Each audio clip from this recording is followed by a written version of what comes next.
Hello government officers, welcome to Virutcham TNPSC. இந்த வீடியோவில் group 2 2A ப்ரிலிம்ஸில் current அஃபேர்ஸ்லேருந்து ஒரு அதிகபட்சம் 10 கொஷின் எக்ஸ்பெக்ட் பண்ணலாம். ஸோ அந்த 10 கொஷினுக்கு மினிமம் நீங்கள் ஒரு 7லேருந்து 8 கொஷின் எப்படி போடுறது அப்படின்றத பற்றி ஃபுல்லாக பார்க்கலாம். ஓகேங்களா? ஸோ ஃபர்ஸ்ட்டு இந்த கரண்ட் அஃபேர்ஸ் வந்து நீங்கள் எத்தனை மாதத்துக்கு படிக்கணும் அப்படின்னா குறைஞ்சபட்சம் 6 மாதத்துக்கு படிக்கணும். ஒரு வருஷத்துக்கான ஸ்கீம்ஸ் வந்து படிக்கணும். ஓகேங்களா? ஸ்கீம்ஸ் வந்து ஒரு வருஷம் லாஸ்ட் 1 இயருக்கு என்னென்ன ஸ்கீம்ஸ் கொண்டு வந்திருக்காங்களோ அந்த ஸ்கீம்ஸ் எல்லாமே படிக்கணும். முக்கியமாக தமிழ்நாடு ஸ்கீம்ஸ் வந்து நல்லா படிச்சுக்கணும். 6 மாதத்துக்கான கரண்ட் அஃபேர்ஸில் எல்லாமே படிக்கணும். அப்பாயின்மெண்ட்ஸ் ஆகட்டும், அவார்ட்ஸ் ஆகட்டும், இந்த மாதிரி ஒரு 20 பேஸஸில் நீங்கள் படிக்கணும். ஸோ அந்த 20 பேஸஸ் என்னென்ன அப்படின்றது நான் சொல்கிறேன். ஸோ இந்த விருதுகள் அப்படின்றது அவார்ட்ஸ் வந்து நீங்கள் படிக்கணும். ஓகேங்களா? ஸோ அந்த அவார்ட்ஸ் வந்து எப்படி அப்படின்னா இந்தியா வந்து ஏதோ ஒரு பர்பஸ்க்காக வேர்ல்டுலேருந்து அவார்டு வாங்கியிருக்கு அப்படின்னா அதுக்கும் படிக்கணும். தமிழ்நாடு வாங்கியிருக்கு அப்படிங்கிற பட்சத்தில் அதுக்கும் நீங்கள் படிக்கணும். ஃபார் எக்ஸாம்பிள் சொல்லணும் அப்படின்னா உமன் சேஃப்டிக்கு இந்த வருஷம் வந்து தமிழ்நாட்டில் சென்னையில் தான் வந்து உமன் சேஃப்டிக்கு வந்து வாங்கியிருக்கு அப்படிங்கும்போது ஸோ இந்த மாதிரி இருக்கிறது எல்லாமே நீங்கள் படிக்கணும்.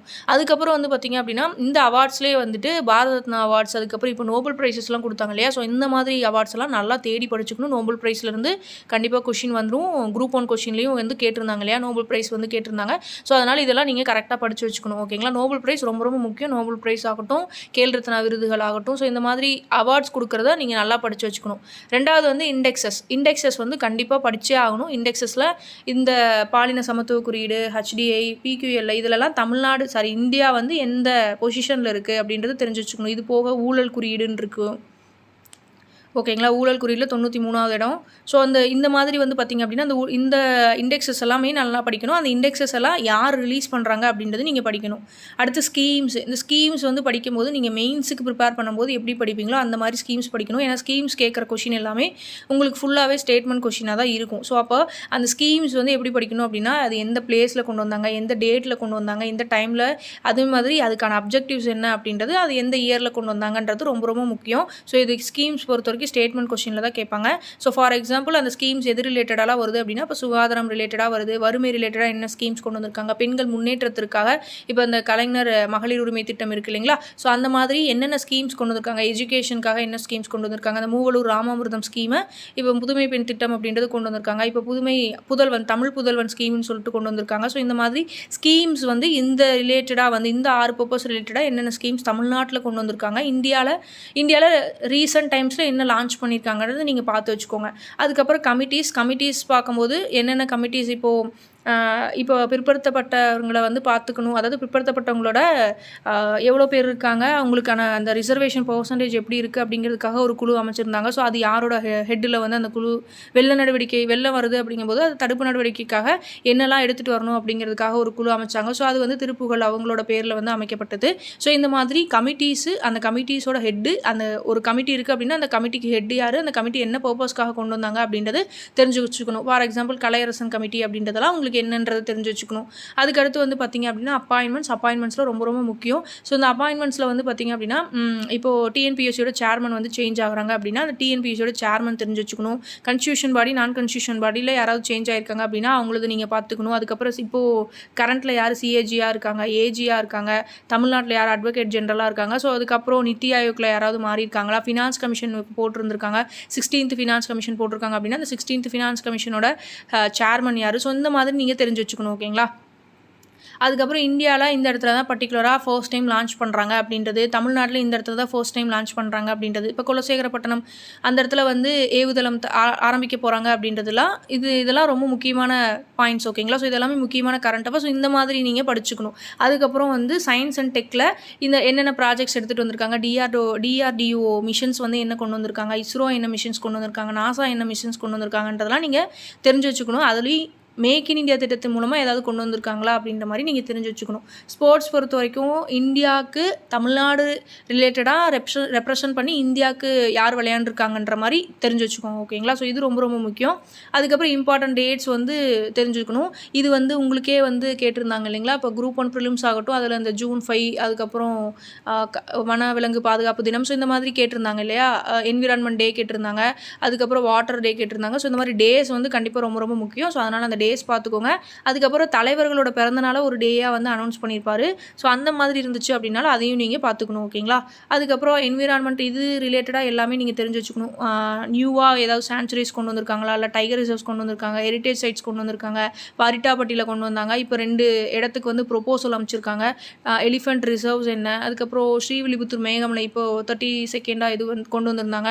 ஸோ இந்த மாதிரி நீங்கள் தெரிஞ்சு வச்சுக்கணும். ஓகேங்களா? ஸோ இந்த மாதிரி படிச்சுக்கணும். அண்ட் மாநாடு G20 மாநாடு எங்கே நடந்துச்சு, அதுக்கப்புறம் இப்போ இட்டாலியில் நடந்திருக்கு இல்லையா? ஸோ அந்த மாதிரி G20 மாநாடு, G7 மாநாடு, இந்த மாதிரி எங்கே மாநாடு வந்து நடந்திருக்கு, அடுத்த வருஷம் எங்கே ஸ்டார்ட் பண்ணுறாங்க அப்படின்றது தெரிஞ்சுக்கணும். ஒலிம்பிக்ஸ் இருக்குது அப்படின்னா அந்த ஒலிம்பிக் அடுத்த வருஷம் எந்த வருஷம் கேப்பில் 4 வருஷம் கேப்பில் நடக்குது அப்படிங்கும்போது ஸோ அது வந்து அடுத்த எங்கே நடக்குது, அடுத்த ஒலிம்பிக் எங்கே நடக்குது அப்படின்ற மாதிரி தெரிஞ்சுக்கணும். ஓகேங்களா? ஸோ இந்த மாதிரி இருக்கிறது நீங்கள் தெரிஞ்சு வச்சுக்கணும். அதுக்கப்புறம் ஒரு சில ப்ராஜெக்ட்ஸ் வந்து ஒவ்வொரு இடத்துல நடக்கும். ஸோ இப்போ விருதுநகரில் வந்துட்டு ஜவுளி பூங்கா நடக்குது அப்படிங்கும்போது ஸோ அந்த ஏரியாவில் என்ன ப்ராஜெக்ட் போகுது அப்படின்றது தெரிஞ்சு வச்சுக்கணும். ஓகேங்களா? ஸோ அப்புறம் ஜியாலஜிக்கல் லேண்ட்மார்க் வந்து இப்போது தமிழ்நாட்டில் 56 இதுக்கு வந்து ஜியாலஜிக்கல் GI டேக்ஸ் வந்து கொடுத்துருந்துருக்காங்க. ஸோ இந்த மாதிரி வந்து நீங்கள் தெரிஞ்சு வச்சுக்கணும். ஓகேங்களா? அதுக்கடுத்து வந்து பார்த்திங்க அப்படின்னா ஸோ ஹிஸ்ட்ரி பொறுத்த வரைக்கும் ஸ்கீம்ஸ் தான் மேக்ஸிமம். கலைஞர் 100லாம் வந்துட்டு அதுக்கப்புறம் வைக்கம் 100 1924 2024 இந்த மாதிரி ஸ்கீம்ஸ் ஈவெண்ட் ஹிஸ்ட்ரி ஈவெண்ட்ஸ் ஏதாவது தெரிஞ்சுக்கணும் அப்படின்றது தெரிஞ்சுக்கணும். தோல் சிலை போராட்டம் அப்படின்றது கன்னியாகுமரியில் செலிப்ரேட் பண்ணாங்க. ஸோ இந்த மாதிரி ஹிஸ்ட்ரி ஈவெண்ட்ஸ் வந்து நீங்கள் தெரிஞ்சு வச்சுக்கணும். ஸோ இதெல்லாமே ரெகுலராக நீங்கள் நியூஸ் பேப்பர் படிக்கும்போதே இதெல்லாம் இம்பார்ட்டண்ட் இல்லை அப்படின்றது தெரியும். ஸோ இதில் நீங்கள் என்ன பண்ணணும் அப்படின்னா தயவு செஞ்சு நியூஸ் பேப்பர் ரெகுலராக படிக்கணும். இன்கேஸ் என்னால் ஒரு நியூஸ் பேப்பர் படிக்க முடியல அப்படின்னா ஒரு மினிமம் ஏதாவது ஒரு சோர்ஸ் எடுத்துக்கணும். மந்த்லி கரண்ட் அஃபேர்ஸ் எடுத்துக்கோங்க. எடுத்துக்கிட்டு நீங்கள் மினிமம் சோர்ஸஸ் வந்து நீங்கள் மினிமம் சோர்ஸஸ் ஏதோ ஒரு 2 சோர்ஸஸ் மட்டும் வச்சுக்கலாம். இப்போ நான் வந்துட்டு என்ன படிப்பேன் அப்படின்னா சந்தோஷ் மணி சேனல் இருக்குது இல்லைங்களா?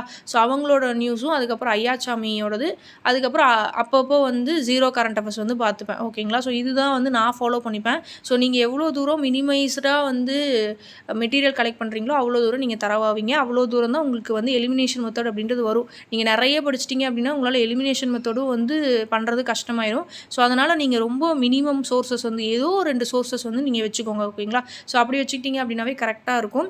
ஸோ அது போக புக்ஸ் அண்ட் ஆத்தர்ஸ் படிக்கணும். அதுக்கப்புறம் இனோவேஷன்ஸ் ஏதாவது கொண்டு வந்திருக்காங்க அப்படின்னா அதை படிக்கணும். ஸோ அதுக்கப்புறம் இந்தியாவில் தமிழ்நாட்டில் இவங்க தான் முதல் பெண் இது பண்ணியிருக்காங்க, இவங்க தான் முதல் ஓட்டுநர், இவங்க தான் முதல் லோகோ பைலட், இந்த மாதிரி இருக்கிறது எல்லாமே படிக்கணும். அது போக வந்துட்டு திருநங்கைகள் இருக்காங்க இல்லையா? ஸோ அதையும் எக்ஸ்ட்ராவாக நீங்கள் படிச்சுக்கணும். முதல் திருநங்கை அந்த மாதிரி இருக்கும் இல்லைங்களா? ஸோ அவங்க ஒவ்வொரு இடத்துல ஒவ்வொரு பிளேஸில் வந்து சாதிச்சிருந்துருப்பாங்க. ஸோ அதில் என்ன அப்படின்றதும் நீங்கள் தெரிஞ்சு வச்சுக்கணும். ஸோ இந்த மாதிரி தான் கரண்ட் அஃபேர்ஸ் படிக்கணும். ஸ்கீம்ஸ்க்கு ரொம்ப இம்பார்ட்டன்ஸ் கொடுத்து படிங்க. கேட்க வேண்டிய 10 கொஷின் நீங்கள் இந்த மாதிரி இந்த சோர்ஸஸில் படிச்சிங்க அப்படின்னாவே கரெக்டாக இருக்கும். இல்லை அப்படின்னா நீங்கள் சோர்ஸஸ் வந்து எனக்கு தெரிஞ்சு நல்ல சோர்ஸஸ் அப்படின்னா கவர்மெண்ட் ரிலீஸ் பண்ணுற சோர்ஸஸே வந்து நல்ல சோர்ஸஸ் தான். ஓகேங்களா? கவர்மெண்ட் வந்து அவங்களோட வெப்சைட்டில் வந்து current affairs monthly current affairs வந்து விடுவாங்க. பட் அது நிறைய பேஜஸ் இருக்கும். ஸோ ஒட்டு மொத்தமாக ஒரு 6 மாதம் இல்லை 7 மாதத்துக்குன்னு சொல்லிட்டு விடுவாங்க. ஸோ அந்த மாதிரி கரண்ட் அஃபேர்ஸ் படிக்கிறதுனாலும் ஓகே. 2 சோர்ஸஸ் மட்டும் வச்சுக்கோங்க.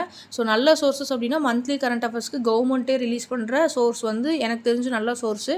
அதுக்கடுத்து நீங்கள் இல்லை 6 மாதம் சேர்ந்து நீங்கள் படிக்கிற மாதிரி இருந்துச்சு அப்படின்னா தமிழில் இருக்கவங்க சந்தோஷ் மணி, இங்கிலீஷில் இருக்கவங்க ஐயாச்சாமி படிச்சுக்கோங்க. ஓகேங்களா? இது போக TNPSC தேர்வு பெட்டகம் இல்லைனா ஜீரோ கரண்ட் அஃபேர்ஸ். ஸோ இது மட்டும் இந்த 4 சோர்ஸஸில் ஏதோ 2 சோர்ஸஸ் வந்து நீங்கள் செலக்ட் பண்ணி படிச்சிங்க அப்படின்னா போதுமானதாக இருக்கும். ஸோ கரண்ட் அஃபேர்ஸ் இந்த பேஸஸில் தான் நீங்கள் படிக்கணும். அண்ட் மேக்ஸ் எப்படி இது பண்ணணும், எப்படி சார்ட் அவுட் பண்ணணும் அப்படின்றத நான் அடுத்த வீடியோவில் கொடுக்குறேன். இந்த வீடியோ யூஸ்ஃபுல்லாக இருக்கும்னு நினைக்கிறேன். தேங்க்யூ.